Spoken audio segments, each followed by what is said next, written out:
Bonjour et bienvenue dans ce nouvel épisode de J-Déco. Comme vous le savez, en décoration, on a tous nos petits problèmes. Alors moi, Julie Delvar, décoratrice et pleine d'idées, je vais vous aider à trouver les solutions pour votre intérieur. Parce qu'il y a toujours plein de solutions et à tous les budgets. Merveilleux!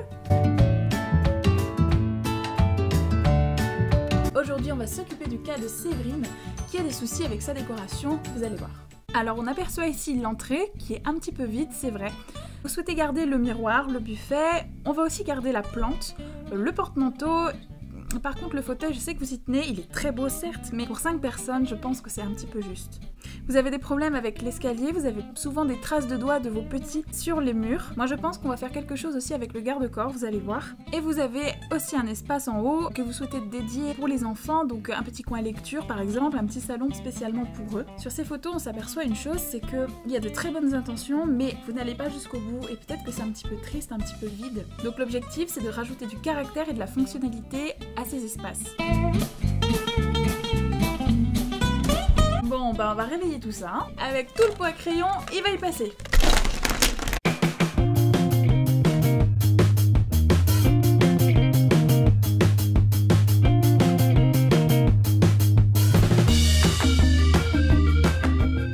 Voilà, comme je vous le disais, on apporte du caractère avec un beau gris anthracite ou noir mat. On va peindre la porte, les plinthes, l'escalier. C'est ça qui va nous faire basculer dans le contemporain. Vous avez un sol beige, vous avez des murs blancs, il faut absolument contraster pour venir apporter quelque chose qui va venir casser trop de temps sur temps. Donc un des changements principaux, la rambarde. On va venir la casser et remplacer par des tasseaux plus modernes et plus élégants, peints en noir. C'est très facile à faire et ça se fait beaucoup. Deuxième changement, on a enlevé le fauteuil et on est venu installer un banc qui intègre une assise et un rangement pour permettre à toute la famille d'en profiter. On va juste détourner un simple meuble colonne qu'on trouve un petit peu partout. On vient y fixer des panneaux de bois qu'on trouve dans tous les magasins de bricolage du monde. C'est vraiment pas cher. Ensuite, on installe un tapis vinyle, imitation carreau de ciment et 2 suspensions béton. En fait, c'est ça qui va venir apporter aussi la touche un petit peu rétro, industrielle. L'idée pour les suspensions, c'est de les faire descendre relativement bas à des hauteurs différentes pour venir un petit peu dynamiser cette montée d'escalier. Derrière la porte, on a votre miroir comme vous le souhaitiez, avec une tablette posée sur 2 cubes de rangement. Voilà, c'est assez simple à faire, mais c'est efficace. On peut y poser nos clés.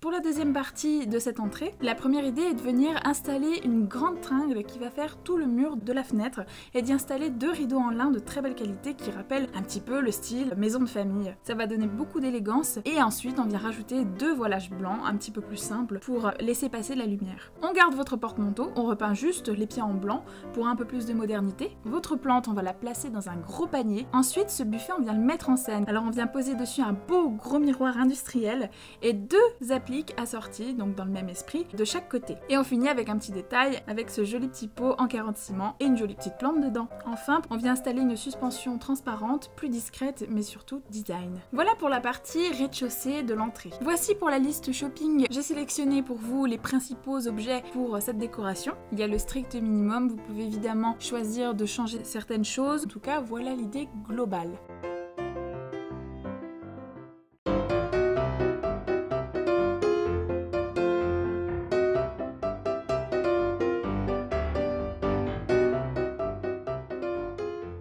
Maintenant, on va s'occuper de notre escalier. Et en fait, pour éviter les traces de doigts de vos enfants, on ne vient pas rajouter de peinture, on laisse en blanc. On va venir tout simplement poser une main courante, noire de préférence, pour inciter en fait vos jeunes à se tenir à la barre, pour les aider à monter. Pour le palier, donc comme nous n'avons plus de garde-corps, on vient créer une bibliothèque sur mesure à l'aide de caissons qu'on va venir fixer sur le mur et au sol. On peut très bien aller jusqu'au plafond aussi, c'est à vous de voir. L'idée est d'ensuite installer une estrade sur mesure avec quelques rangements bas et d'installer un matelas coupé aux mêmes dimensions que l'estrade pour se prélasser en lisant. On vient ensuite peindre les murs pour délimiter visuellement ce petit coin cocon et on n'a plus qu'à accessoiriser avec des petits coussins, un petit luminaire, un petit plaid et ça y est, c'est fini. Pour plus de sécurité pour vos enfants, si vous avez peur qu'ils passent à travers la bibliothèque, vous pouvez très bien venir fixer une plaque de plexiglas à fixer de l'autre côté Et enfin, pour la deuxième partie où vous aviez installé un petit canapé, on va plutôt venir installer un mini salon pour les enfants avec un tapis rond assez grand qui va toucher les bords et vous allez y installer le fameux coffre à jouets avec un ou deux coussins, le petit fauteuil ramené un petit peu en face pour leur permettre d'échanger entre eux. Ensuite, on délimite avec la même peinture que l'estrade ou pourquoi pas avec une peinture ardoise pour permettre aux enfants de dessiner à même le mur. Là, je peux vous dire que votre décoration elle serait très personnelle. Et enfin, on fait descendre une suspension style origami pour un petit peu de fantaisie. Vous n'avez plus qu'à placer quelques décorations au mur, quelques cadres, leur dessin par exemple, en composition.